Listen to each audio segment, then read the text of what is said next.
Jai Gurudev, dear students, welcome in this EVS class. Students, in the last class we have studied about chapter number 7, that was flower world, okay, and flower kingdom, sorry, not world.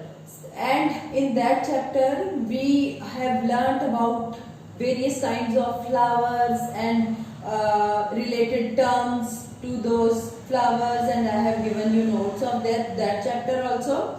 So children, after 7th chapter, 8th chapter we are not studying because 8th chapter is omitted from your syllabus. You know, we have reduced some part of our syllabus. So chapter 8 is omitted from the syllabus. Now we will start chapter number 9. Okay, and here chapter number 9 is about houses.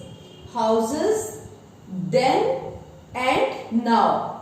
Meaning of that chapter is, chapter number 9 is houses then and now.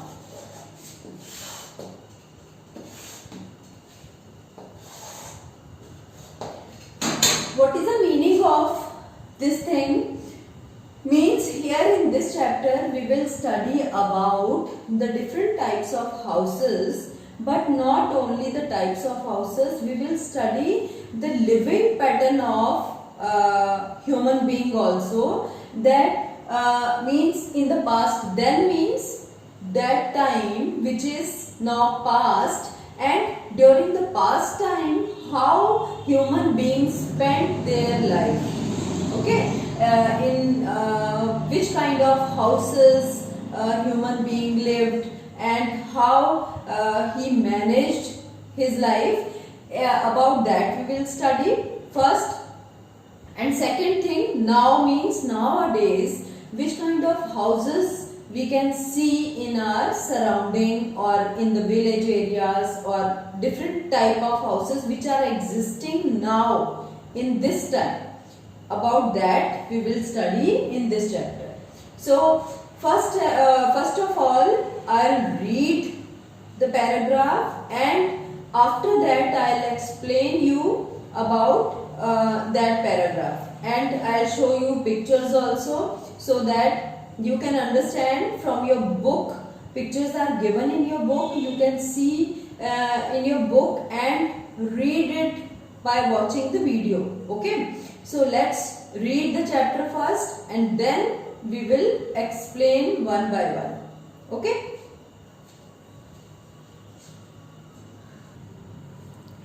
Yes children, see, this is chapter number 9, houses then and now.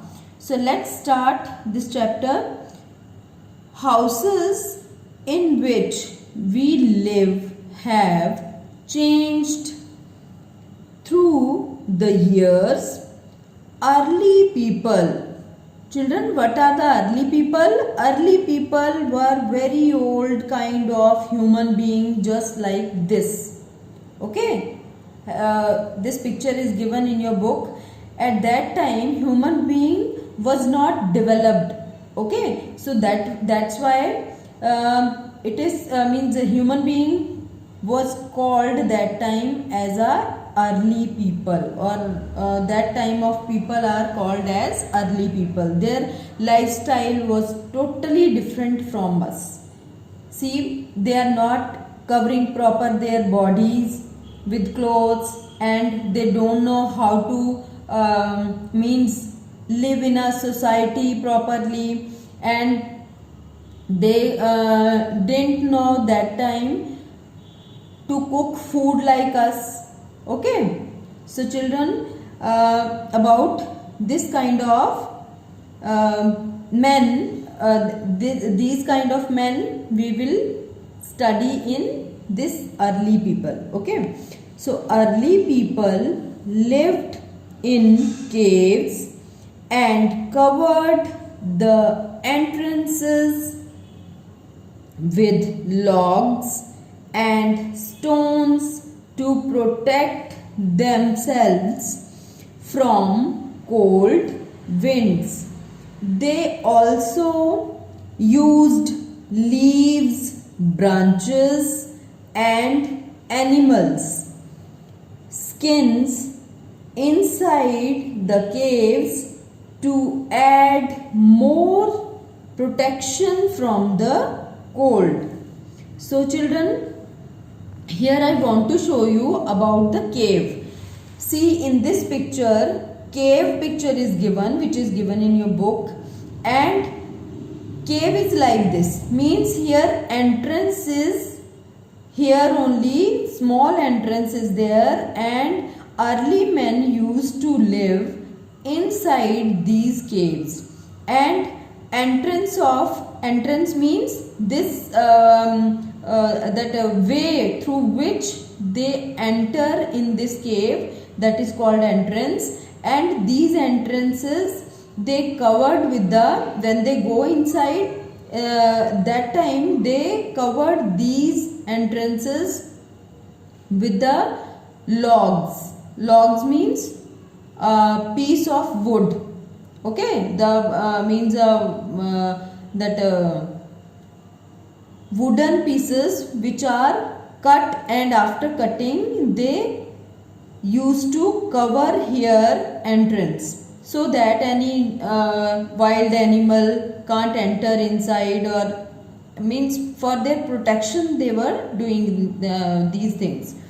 And inside these caves also they used to cover their skin with the help their body with the help of animal skin to protect themselves from cold weather. Okay, during cold season or winter season, they used to cover their body with the help of animal skin, or sometimes they use leaves and means large leaves and other branches of some leaves.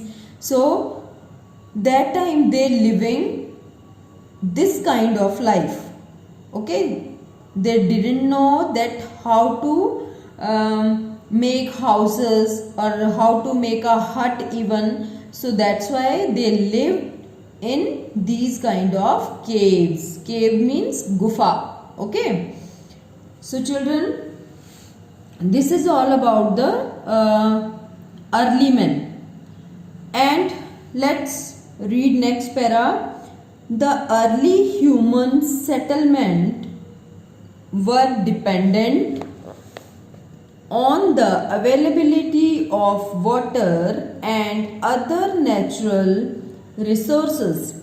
They selected areas with ample catch for hunting and fertile land for growing crops and grazing cattle. Houses were designed to suit the climate. People living in hot climate regions kept their houses cool by making large open windows and doors. In a colder region, it was important for them to make houses less airy so that they stayed warm. Houses were built using easily available material such as stones, wood, mud, cow dung and straw. Okay children, so in the next, as availability of land was not scarce then, most houses had lush green lawns, enough places to store food grains and keep cattle, open courtyards and wells were all part of one big house.